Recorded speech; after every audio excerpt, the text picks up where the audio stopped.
നമസ്കാരം സുഹൃത്തുക്കളെ, എന്റെ പേര് Aswathy. Welcome to Harshitham Edutech. 2026 ഏറ്റവും പ്രധാനപ്പെട്ട കറണ്ട് അഫയേഴ്സ് വസ്തുതകളുടെ ഡിസ്കഷൻ ആണ്. കൂടുതലായിട്ടും 2026 മാർച്ച് ഏപ്രിൽ മാസങ്ങളിലെ പ്രധാനപ്പെട്ട ഫാക്ട്സ് ആണ് എടുത്തിരിക്കുന്നത്.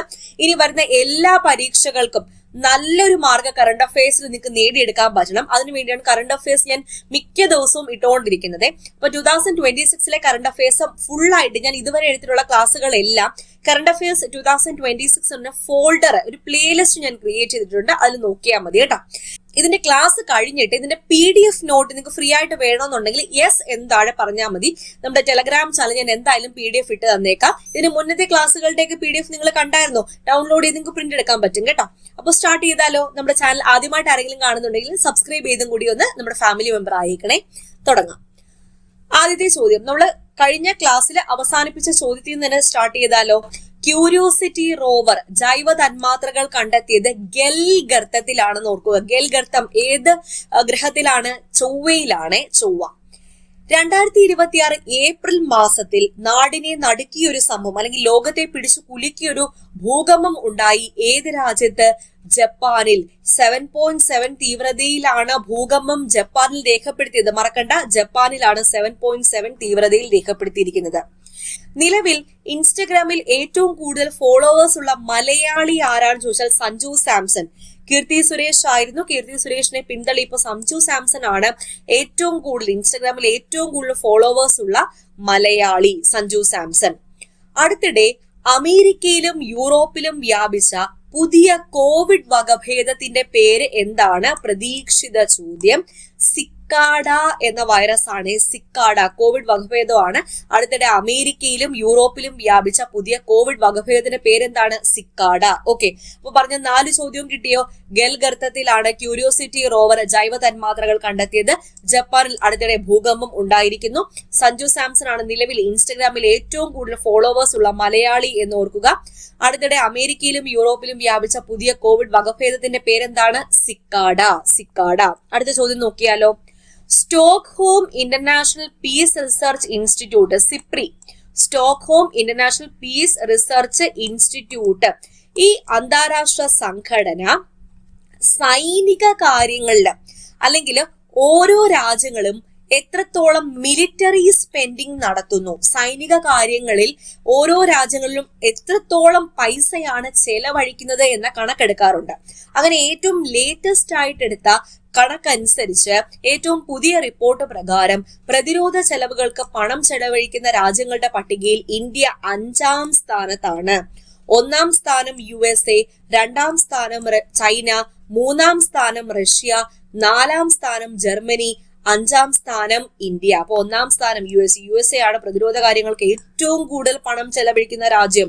2ാം സ്ഥാനം ചൈനയാണ്, 3ാം സ്ഥാനം റഷ്യയാണ്, 4ാം സ്ഥാനം ജർമ്മനിയാണ്, 5ാം സ്ഥാനം ഇന്ത്യയാണ്. ഓർക്കുക, 2026 മാർച്ച് ഏപ്രിൽ മാസങ്ങളിലായി കേന്ദ്ര ഗവൺമെന്റിന്റെ സാംസ്കാരിക വകുപ്പിന് കീഴിലുള്ള സാഹിത്യ അക്കാദമി സംഘടിപ്പിച്ച സാഹിത്യോത്സവ് 2026 പ്രമേയം എന്താണെന്ന് ചോദിച്ചാൽ അക്ഷരങ്ങളുടെ ഉത്സവം. അക്ഷരങ്ങളുടെ ഉത്സവം എന്നതായിരുന്നു സാഹിത്യോത്സവ് 2026 പ്രമേയം. ഇത് സംഘടിപ്പിച്ചത് കേന്ദ്ര സാഹിത്യ അക്കാദമിയാണ്. കേന്ദ്ര സാഹിത്യ അക്കാദമി. അപ്പൊ 2 ചോദ്യവും കിട്ടിയോ?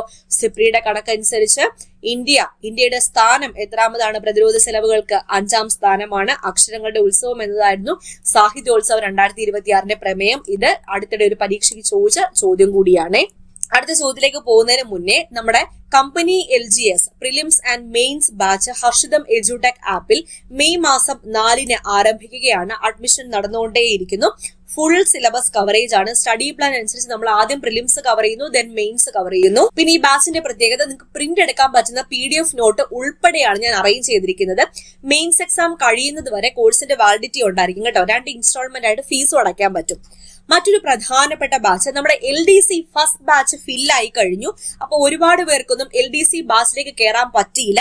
അവർക്കൊക്കെ വേണ്ടിയിട്ട് ഞാൻ ബാച്ച് 2 ഉടനെ തന്നെ തുടങ്ങുകയാണ്. അഡ്മിഷൻ ആരംഭിച്ചിരിക്കുകയാണ്. അപ്പൊ അഡ്മിഷൻ ഫിൽ ആവുന്ന മുറയ്ക്ക് നമ്മൾ മെയ് മാസം പകുതിയോടെ ഇതിന്റെ ക്ലാസ്സുകളും സ്റ്റാർട്ട് ചെയ്യുന്നതാണ്. ഈ ബാഷ് കോഴ്സിലും നിങ്ങൾക്ക് നോട്ട് പ്രിന്റ് എടുക്കാൻ പറ്റും കേട്ടോ. ഫുൾ സിലബസ് കവറേജ് ആണ്. ഈ കോഴ്സിന്റെ വാലിഡിറ്റി 2027 ഡിസംബർ 31 വരെ ഉണ്ടായിരിക്കും.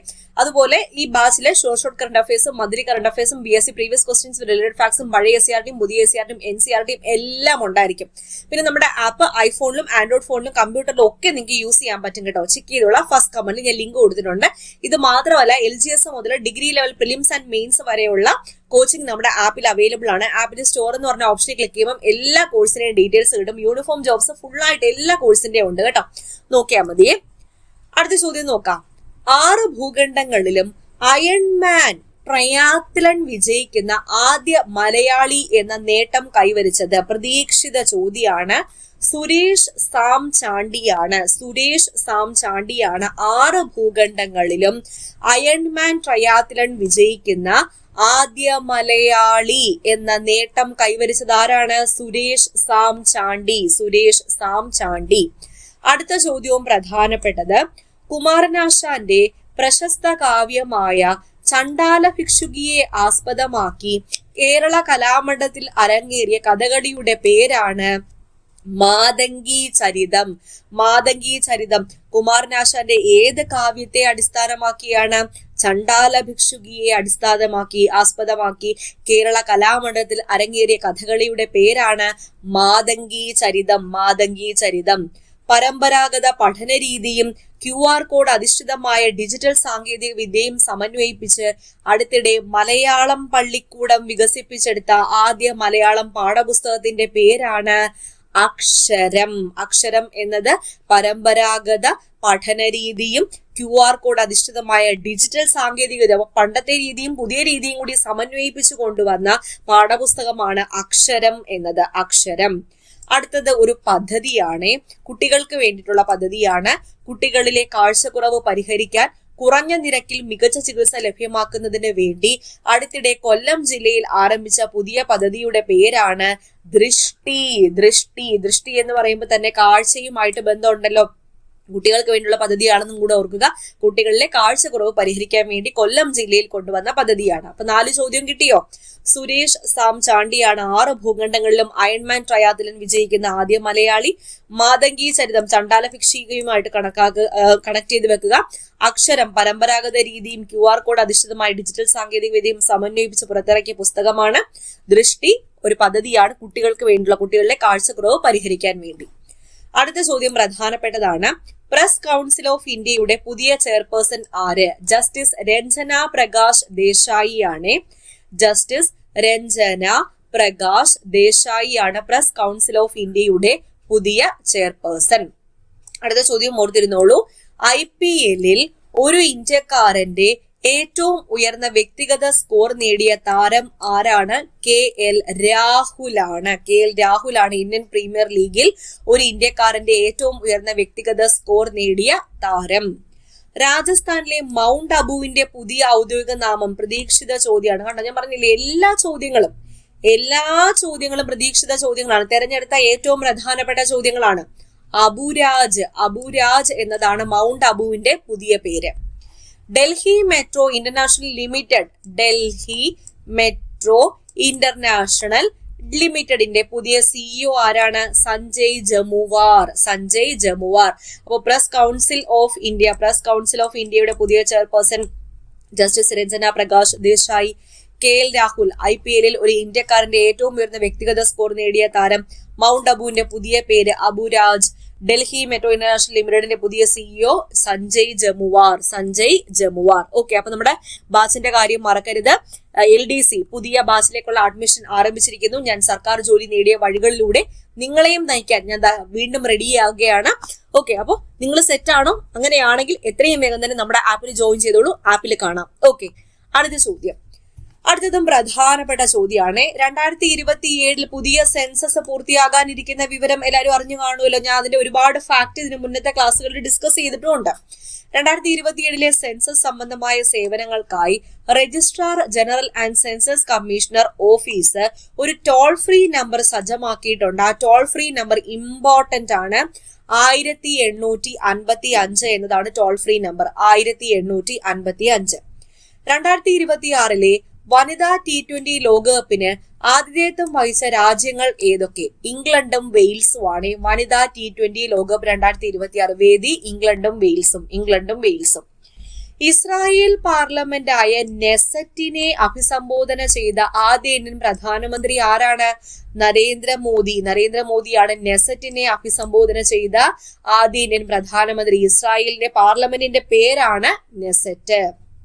അഞ്ചാമത് ലതാ ദീനാനാഥ് മങ്കേഷ്കർ. ആശാ ഭോസ്ലെയുടെ ഫുൾ നെയിം എന്തായിരുന്നു? അന്ന് താഴെ കമന്റ് ചെയ്യാമോ?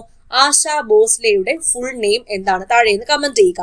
ലതാ ദീനാനാഥ് മങ്കേഷ്കർ പുരസ്കാരം, അഞ്ചാമത് പുരസ്കാരം അർഹനായത് കൈലാഷ് സത്യാർത്ഥി. ബച്പൻ ബച്ചാവോ ആന്തോളൻ എന്ന സംഘടനയുടെ സ്ഥാപകനായ 2014 സമാധാനത്തിനുള്ള നൊബേൽ സമ്മാനം ലഭിച്ച കൈലാഷ് സത്യാർത്ഥിക്കാണ് ലതാ ദീനാനാഥ് മങ്കേഷ്കർ പുരസ്കാരം, അഞ്ചാമത് പുരസ്കാരം ലഭിച്ചത്. ഓക്കെ, അപ്പൊ പറഞ്ഞ ഇത്രയും ഫാക്ട് കിട്ടിയോ? 1755 സെൻസസിന് വേണ്ടിയിട്ടുള്ള toll free number.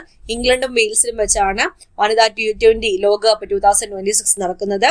Israel parliament നെസറ്റിനെ അഭിസംബോധന ചെയ്ത ആദ്യ ഇന്ത്യൻ പ്രധാനമന്ത്രിയാണ് നരേന്ദ്ര മോദി. ഓക്കെ, അപ്പോൾ ഇത്രയും ചോദ്യങ്ങളാണ് ഇന്ന് ഡിസ്കസ് ചെയ്തത്. മനസ്സിലായി എന്ന് വിചാരിക്കുന്നു.